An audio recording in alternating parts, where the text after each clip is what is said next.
Oh glória! Os dois alicerces. Diz assim: todo aquele, pois, que escuta estas minhas palavras e as pratica, assemelhá-lo-ei ao homem prudente, que edificou a sua casa sobre a rocha, e desceu a chuva, e correram rios, e assopraram ventos, e combateram aquela casa, e não caiu, porque estava edificada sobre a rocha. E aquele que ouve estas minhas palavras e não as cumpre, compará-lo-ei a um homem insensato, que edificou a sua casa sobre a areia, e desceu a chuva, correram rios, assopraram ventos, e combateram aquela casa, e caiu, e foi grande a sua queda. Pode se sentar, por favor? Irmão, peço a vocês que, por favor, segura as crianças um pouco aí, tá? Vamos prestar atenção naquilo que Deus, Ele vai continuar falando conosco. Essa palavra é uma palavra bastante conhecida, falando a respeito dos dois alicerces. E eu vejo que Deus, Ele preparou essa noite para poder falar conosco que estamos aqui. Olhando para a Bíblia Sagrada, eu vejo toda a Bíblia uma inspiração. E Deus, Ele quer continuar falando conosco. Deus, Ele quer continuar falando com cada um de nós. E lendo essa palavra, eu pude perceber que muitas das vezes, durante a nossa caminhada, nós aprendemos coisas que não condiz com a palavra de Deus. E através desse capítulo 7, versículo 24 ao 27, eu vou mostrar para vocês que a escolha de largar o pecado está na mão de cada um de nós. A Bíblia, ou a palavra que nós lemos hoje, vai nos mostrar que não é Deus que nos liberta da bebida, do cigarro, do palavrão. Por quê? Porque fomos ensinados, e eu preguei isso porque eu também fui ensinado de maneira errada e preguei errado durante muito tempo, que era só conhecer a palavra, que a palavra ia libertar, não é assim que muitos de nós aprendemos? E sendo que através desse texto eu chego no entendimento que não é verdade. Por quê, pastor? Porque nós lemos aqui a respeito dos dois alicerces, e nós lemos aqui que os dois alicerces representam dois tipos de pessoas. E na verdade, a primeira pessoa, ela ouve a palavra, versículo 24, e ela pratica a palavra, e ela é comparada a um homem prudente que edificou a sua casa sobre a rocha. E a segunda pessoa, ela ouve a palavra, versículo 26, mas ela decide não praticar a palavra, e o texto vai dizer que ela edifica a sua casa sobre a areia. Mas o interessante aqui é separar que tanto a primeira pessoa como a segunda, as duas ouviram a palavra. Se é a palavra de Deus em si que liberta o homem, os dois não ouviram, sim ou não? Mas por que um edificou a casa na rocha e outro na areia? Se a palavra é a mesma, se a palavra é a mesma, era para ter o mesmo resultado se fosse a palavra que libertasse. Mas eu olho para a Bíblia Sagrada e eu vejo que a palavra de Deus, irmãos, ela vai nos aconselhar, ela vai nos mostrar o que é certo e o que é errado. Ela vai nos mostrar o que é pecado e o que não é pecado. Mas o dever de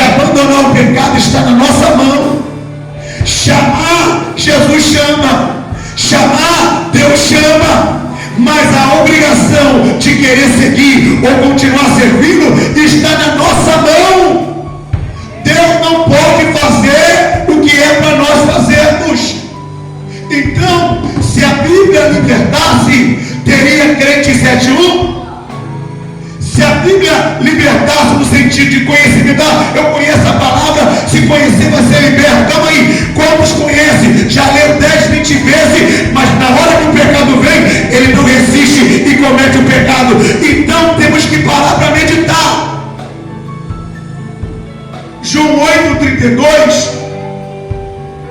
vai dizer: e conhecereis a verdade, e a verdade vos libertará. Nós aprendemos que essa verdade era a palavra de Deus, sendo que temos que separar que existe dois tipos de verdade: a verdade viva, que é Jesus, e a verdade escrita, que é a sua palavra. Então o versículo 32 de João 8 está dizendo do próprio Messias. Quando ele fala no versículo 36, ele diz assim: se pois o Filho vos libertar, verdadeiramente sereis livres. Mas de qual pecado Jesus veio libertar? De qual pecado que ele morreu na cruz para ser aniquilado da vida de todo homem na terra?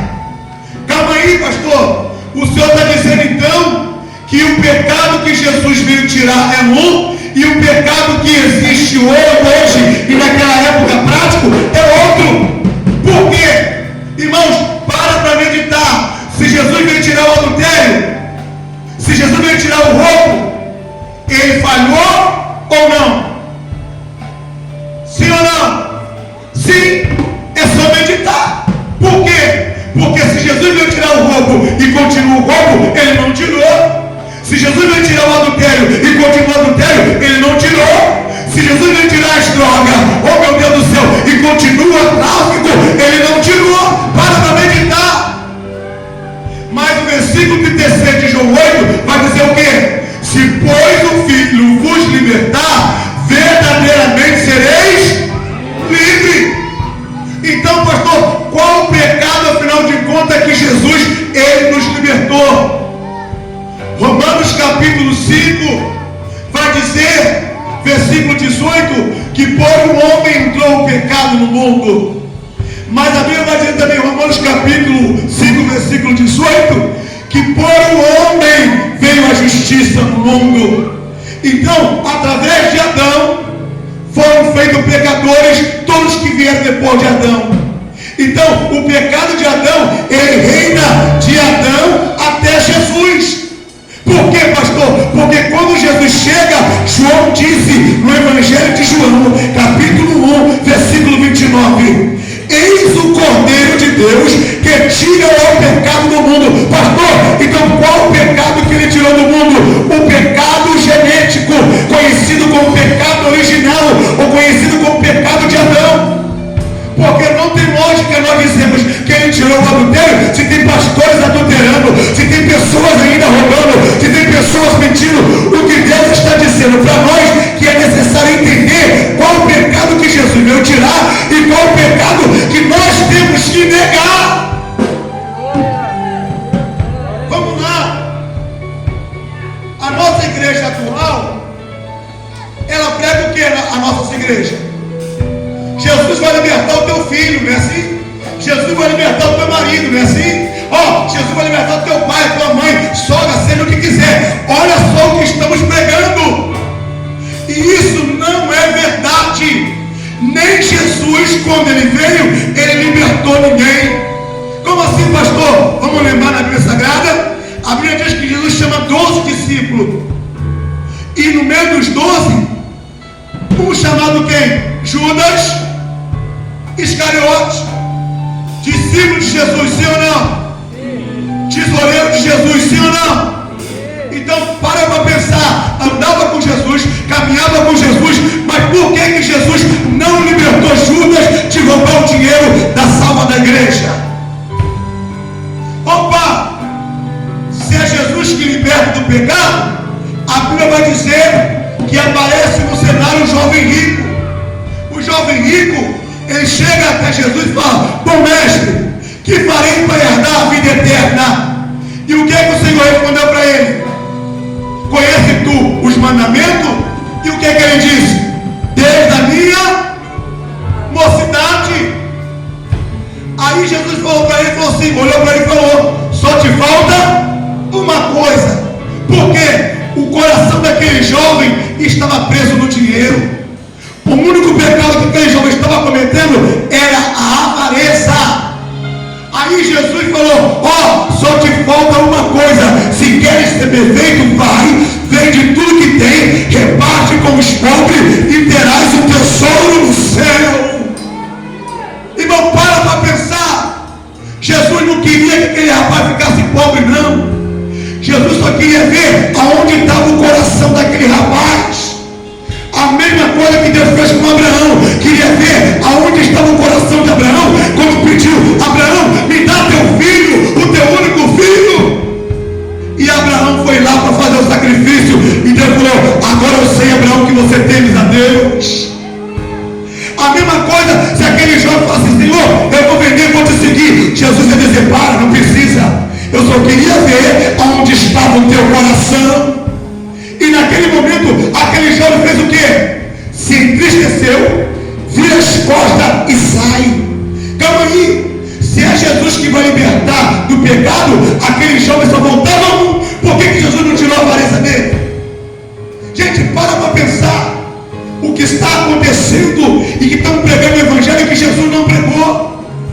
A Bíblia diz que em Lucas, que Pedro estava com Jesus e ele chama Pedro em particular e fala: Pedro, quando você se converter, vai e mostra seus irmãos. Ué, se é Jesus que converte, por que Jesus não converteu a Pedro? Não, Pedro, ó, eu te chamei. Chamar sou eu que chamo, mas largar o pecado está na mão de cada um de vocês. Dá para entender o que Deus está dizendo? E a igreja está pregando: é Jesus que vai libertar teu filho, é Jesus que vai libertar tua mulher, o teu marido. Irmão, presta atenção. Quantos filhos de pastores, quantos filhos de missionários, quantos filhos de membros de igreja, irmão, já morreram no tráfico, já morreram nas drogas, já morreram na prostituição. Oh, glória a Deus. E quantos filhos de pessoas que não são crentes, como eu, meu pai não era crente, a minha mãe não era crente, e estou aqui pregando. Então o que é isso? É escolha. Escolha. E sabe o que está acontecendo? Estão jogando uma responsabilidade primeiro para Deus e depois para as mulheres de oração, para os homens de oração, dizendo: é através de você, se você buscar, Deus vai salvar a tua família. Mentira! A salvação é individual. Se o marido não quiser, não vai ser salvo. Você pode jejuar, pode subir monte, pode orar, mas sabe o que está acontecendo? Estão pregando um evangelho que Deus tem que fazer o que o homem tem que fazer. E aqui nós vemos que foi pregado para duas pessoas, mas uma escolheu ser praticante, uma escolheu obedecer a palavra, mas a outra escolheu não praticar. Se a palavra libertasse, era para ter libertado as duas pessoas, sim ou não? Porque as duas pessoas ouviram a palavra. Gente, para pensar. A igreja prega que Cristo vai libertar, sendo que os discípulos de Jesus estão aí. Não, Judas, ele pegou para se enforcar. Aí a igreja prega o quê? Jesus vai livrar você. Jesus vai te livrar da depressão. Calma aí, gente, para pensar. Judas, depois que traiu Jesus, que vendeu por 30 moedas de prata, Judas ficou num estado depressivo. Por quê? Ele tentou se arrepender, não conseguiu, e agora Judas vai tentar tirar sua própria vida. Ué, mas se é Jesus que liberta, por que Jesus não libertou seu próprio discípulo? Olha o que a igreja está pregando, olha o que a igreja está anunciando. Ainda não, o erro não para por aí. Por que, pastor?